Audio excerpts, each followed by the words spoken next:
নমস্কার, সকলকে স্বাগত জানিয়ে কৃষ্ণা রান্নাঘরে আজকে রান্না বান্না শুরু করছি। বাড়িতে যখন কোনো রকম সবজি থাকে না, মাছ মাংস ডিম কিছুই থাকে না, তখন আমরা ভাবি যে কি রান্না করব আজকে। একটা বা দুটো জিনিস দেখবেন বাড়িতে সবসময় সবার বাড়িতেই থাকে, সেটা হচ্ছে সয়াবিন আর বেসন। এই বেসন আর সয়াবিন দিয়ে আজকে দুটো রেসিপি আমি আপনাদের সঙ্গে শেয়ার করছি। ঝটপট রান্না হয়ে যায় আর ভীষণই সুস্বাদু দুটো রান্না। তো প্লিজ বন্ধুরা, ভিডিওটা একদম প্রথম থেকে শেষ পর্যন্ত দেখতে থাকুন যে আজকে বেসন আর সয়াবিন দিয়ে কী রান্না করছি আমি। এখানে নিয়েছি বেসন 100 গ্রাম, আর এখানে আছে সয়াবিন 1 প্যাকেট। আর এইটা আমি ছোট ছোট সয়াবিন নিয়েছি, বড় সাইজের সয়াবিনগুলোও নিতে পারেন। তো বাড়িতে যেটা ছিল আমি সেটাই নিয়েছি, ছোট ছোট সয়াবিন। এই সয়াবিনগুলো ভীষণ টেস্টি, ভীষণ খেতে ভালো, এই ছোটো সাইজের সয়াবিনগুলো। তো এখন আমরা বাড়িতে সবসময় যখনই সয়াবিন রান্না হয় তখন এই ছোটো সয়াবিনগুলোই নিয়ে আসি। মা আবার বুবলুকে এগুলোকে ভালো করে ভিজিয়ে আর তারপরে ভেজে দেয়।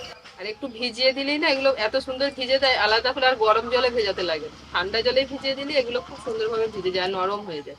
সয়াবিনটা ভিজুক, বেসনটা ততক্ষণ আমি ফেটিয়ে নেব। দিয়ে দিচ্ছি লবণ, অল্প একটু হলুদ গুঁড়ো, একটু জিরের গুঁড়ো, অল্প করে একটু লাল লঙ্কার গুঁড়ো। মশলাগুলো বেসনের সাথে ভালো করে মিশিয়ে নিয়ে এবার অল্প অল্প জল দিয়ে ফেটিয়ে নিচ্ছি।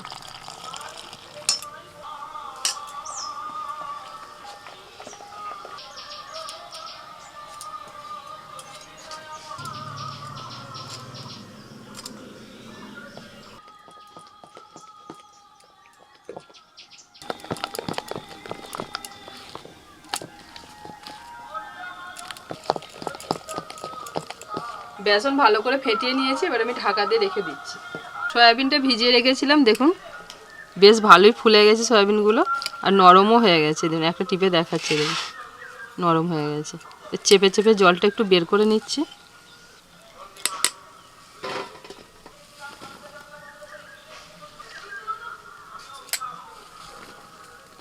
ভিজিয়ে নেওয়া সয়াবিনের মধ্যে দুটো কাঁচা লঙ্কা আর 2 টুকরো আদা দিয়ে দিয়েছি, এরকম ছোট ছোট 2 টুকরো আদা। এইগুলো একসাথে মিক্সিতে একটু পেস্ট করে নেব।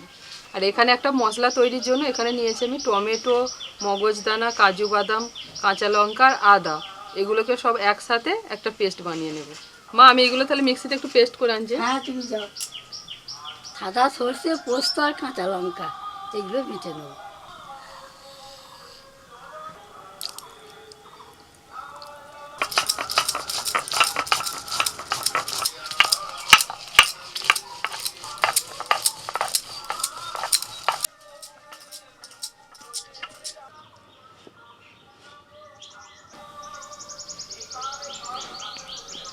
সয়াবিন পেস্ট করে নিয়ে চলে এসেছি, আর তার সাথে মশলাটাও পেস্ট করে নিয়ে চলে এসেছি। এবার সয়াবিনটাকে মাখতে হবে। দিয়ে দিচ্ছি ধনেপাতা কুচি। আর আমি বাড়ি গেছি, আমার সঙ্গে যে আপনাদের বুবলু সোনাও চলে এলো। লবণ, বুবলু বলে দিচ্ছে, শিখে গেছে। জিরের গুঁড়ো, একটু হলুদ গুঁড়ো, একটু লাল লঙ্কার গুঁড়ো, একটুখানি দিচ্ছি। এবার ভালো করে মেখে নেব।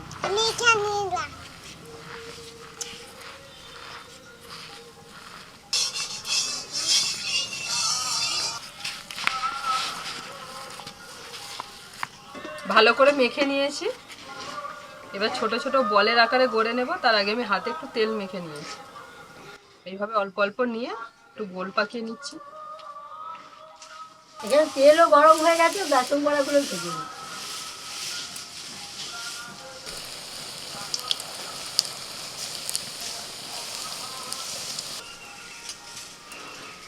এইরকম ছোট ছোট বলের আকারে গড়ে নিচ্ছি।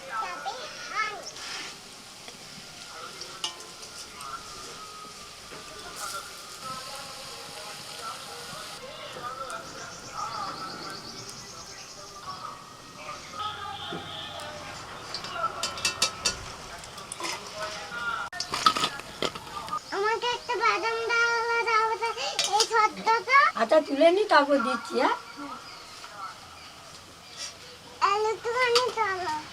সব বেসন বড়া ভাজা হয়ে গেল।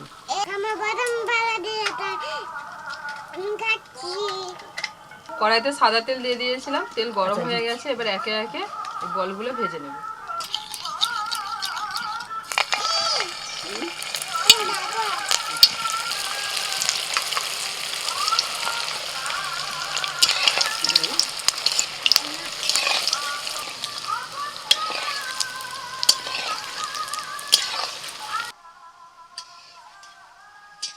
উল্টে পাল্টে বলগুলোকে একটু লাল করে ভেজে তুলে নিলাম। এবার বাকি বলগুলোকেও ভেজে নিচ্ছি। এগুলো বড় বড় চিপট বল। সিফর বল, ভেরি গুড। সিফর বল, চিপট ক্যাট। হ্যাঁ। সিফর কি? ক্যাট। সেই পদ্মটা বলো। ছোট পাখি ডালিম গাছে এসে দেখি সব গাছে চলে। বাহ, এগুলোও ভাজা হয়ে গেছে, এবার তুলে নিচ্ছি।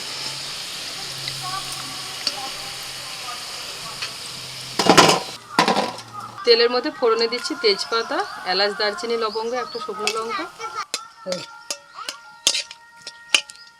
মিক্সিতে যে মশলাটা বেটে নিয়ে এসেছিলাম সেই মশলাটা দিয়ে দিচ্ছি।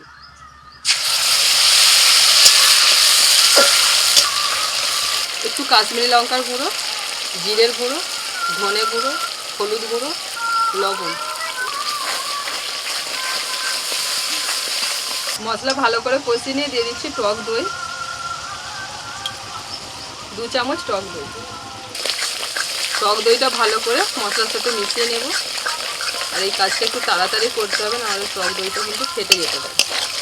দিচ্ছি অল্প করে একটু চিনি।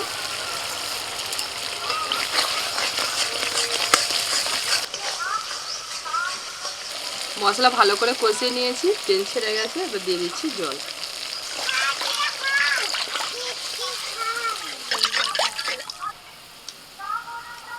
মশলা ফুটে গেছে, ভাজা বলগুলো দিয়ে দিচ্ছি।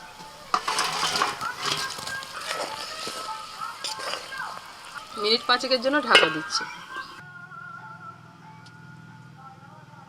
5 মিনিটের জন্য ঢাকা দিয়ে দিয়েছিলাম।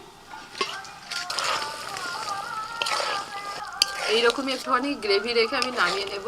একটু ধনেপাতা কুচি।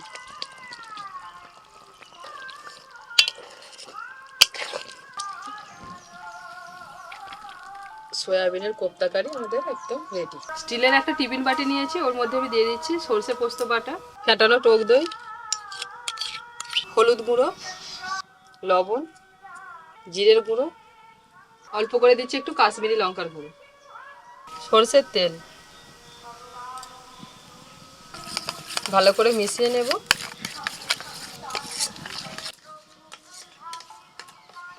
বেসন বড়া দিয়ে দিচ্ছি। এবার অল্প করে জল দিয়ে দিচ্ছি।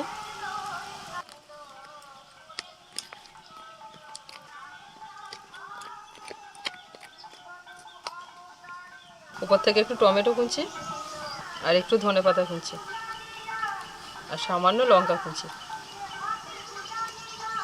এবার টিফিন বাটির ঢাকা বন্ধ করে দিচ্ছি। কড়াইতে অল্প জল দিয়ে গরম হতে বসিয়ে দিয়েছিলাম, ওই জলের মধ্যে টিফিন বাটিটা দিয়ে দিচ্ছি। উপর থেকে ঢাকা দিয়ে দিচ্ছি।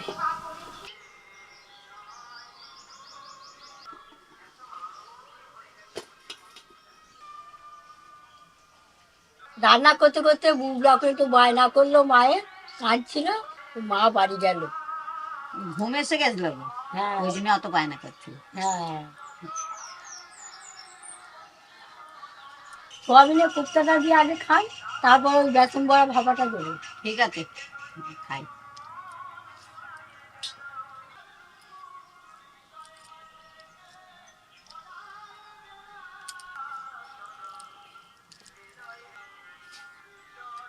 দেখুন দিদি, কিনার মাথাতেও আছে। কিছু বাজারটারও সব ফুরিয়ে গেছে বলে বললো যে দেখুন না আজকে কেমন রান্না করি, আপনাদের ভালো লাগবে।